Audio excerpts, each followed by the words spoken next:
बिस्मिल्लाहिर्रहमानिर्रहीम। आज हम chapter 5 circular motion inter part 1 physics lecture number 3 topic number 5.2 को हम देखेंगे, जो वेरी इंपॉर्टेंट है शॉर्ट क्वेश्चंस के लिहाज से। ये बेसिकली इस चैप्टर की बेसिस हैं जो हमारे लिए स्ट्रॉन्ग होंगी तो हम फर्दर इस पे एप्लीकेशन और आगे वर्किंग कर सकते हैं। हम इसकी तो उसको हम स्टडी कर सकते हैं इन डिटेल। तो हमारे पास जो आज का टॉपिक है वो एंगुलर वेलोसिटी है और एंगुलर एक्सेलरेशन। तो हमारे पास एंगुलर वेलोसिटी क्या होती है? देखिए, हमने एंगुलर डिस्प्लेसमेंट पढ़ा, तो हमारे पास उसी का अगर हम टाइम के लिहाज से रेट ले लें तो वो हमारे पास एंगुलर वेलोसिटी आ जाएगी। ये इसी तरह है जैसे हमने लीनियर वेलोसिटी को डिफाइन किया था, rate of change of angular displacement is called velocity. तो यहां पे हमारे पास क्या डेफिनेशन होगी? Rate of change of angular displacement is called angular velocity. तो हमारे पास the rate of change of angular displacement of a body moving in a circular path is called angular velocity. उसके बाद हम फार्मूले की तरफ आते हैं। एंगुलर वेलोसिटी को हम डिनोट करते हैं ओमेगा से, इसको ऐसे रीड करते हैं, और omega average, angular velocity average, और एवरेज का सिंबल हम ब्रैकेट्स में भी इनक्लोज कर सकते हैं, इसको भी हम एवरेज एंगुलर वेलोसिटी का नाम देते हैं। ये किसके बराबर होगा? एंगुलर डिस्प्लेसमेंट ओवर टाइम, और एंगुलर डिस्प्लेसमेंट को डेल्टा थीटा से रिप्रेजेंट करते हैं, टाइम को डेल्टा टी से। तो इसको हम ऐसे भी लिख सकते हैं इसको। उसके बाद यूनिट्स एंड डायमेंशंस की बात करते हैं। इन ऐसे यूनिट्स तो हमारे पास रेडियन पर सेकेंड भी लिख सकते हैं, क्योंकि थीटा का यूनिट क्या होता है? रेडियन, और टाइम का क्या होता है? सेकेंड। तो रेडियन पर सेकेंड, या फिर अगर हमने दूसरे यूनिट्स में देखना हो तो हम इसको रेवोल्यूशन पर मिनट भी लिखते हैं। क्यों? क्योंकि हमारे पास थीटा का जो यूनिट है वो रेवोल्यूशन भी था, तो रेवोल्यूशन पर टाइम भी लिख सकते हैं, तो ये पर मिनट आ जाएगा। उसके बाद हमारे पास थीटा का यूनिट डिग्री भी था, तो डिग्री को सेकंड से डिवाइड कर दे तो डिग्री पर सेकंड भी आ जाएगा। अब अगर इसकी डायमेंशंस देखें तो डायमेंशंस हमारे पास थीटा ना रेडियन की होती है, ना रेवोल्यूशन की होती है, ना डिग्री की होती है, सिर्फ टाइम की होती है, और टाइम को हमने टी इनवर्स से डिनोट कर दिया। उसके बाद इसकी डायरेक्शन भी वैसे ही हम फाइंड करते हैं by using right hand rule. Grabs the axis of rotation in your right hand, the curling fingers in the rotation, the erected thumb will point out the angular velocity। तो axis of rotation के along इसकी भी direction आएगी, its direction is along the axis of rotation।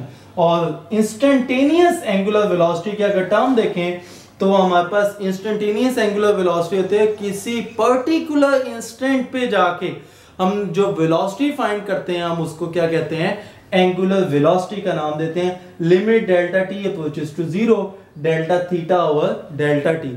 ये हमारे पास इसकी क्या होगी? डेफिनेशन इंस्टेंटेनियस एंगुलर वेलोसिटी की। दोबारा देख लें, angular velocity at any instant of time, इसको हम ऐसे भी डिफाइन कर सकते हैं, और जो इसका फार्मूला है limit delta t approaches to zero. हम अपने टाइम को इतना स्मॉल करें कि हम उस इंटरवल तक पहुंच जाएं, उसको हम क्या कहते हैं? Angular velocity at any instant is called instantaneous angular velocity. अब हम देखते हैं angular acceleration.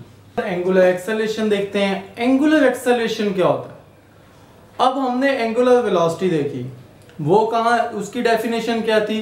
Rate of change of angular displacement. इसी तरह अब अगर हम एक्सेलरेशन को डिफाइन करेंगे तो हम ये देखेंगे कि सर्कुलर पाथ में कोई बॉडी रोटेट कर रही है तो उसकी जो वेलोसिटी चेंज हो रही है कितने टाइम में हो रही है। लाइक उसको हम डिफाइन कर सकते हैं, rate of change of angular velocity is known as angular acceleration.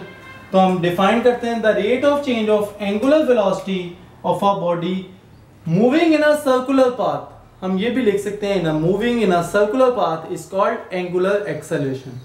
उसके बाद इसका फार्मूला क्या होता है? तो omega f minus omega i और डेल्टा टी।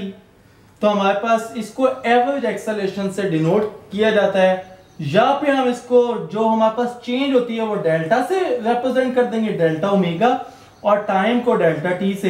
तो हमारे पास delta W, delta omega over delta T, ये हमारे पास एवरेज एंगुलर एक्सेलरेशन आ जाएगा। उसके बाद इसके अगर यूनिट्स की बात करें तो हमारे पास यूनिट देखिए, एंगुलर वेलोसिटी का क्या था, एंगुलर वेलोसिटी हमारे पास होता है रेडियन पर सेकंड।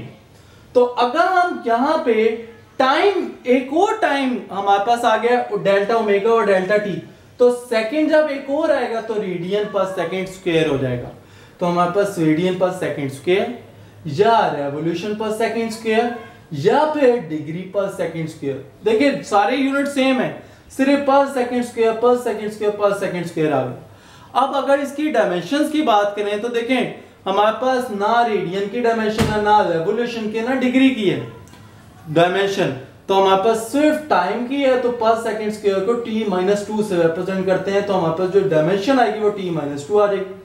और उसकी डायरेक्शन जो हमारे पास है, direction same as it is, जिस तरह एंगुलर डिस्प्लेसमेंट की निकाली, जिस तरह हमने एंगुलर वेलोसिटी की निकाली, इसी तरह हमारे पास एंगुलर एक्सेलरेशन की भी डायरेक्शन होगी। Its direction is along the axis of rotation.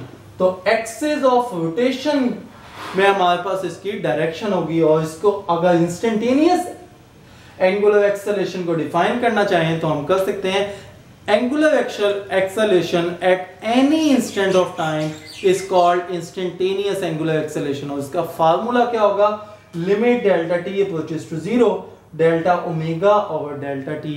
This is called angular acceleration at any instant of time या at particular instant of time is called instantaneous angular acceleration.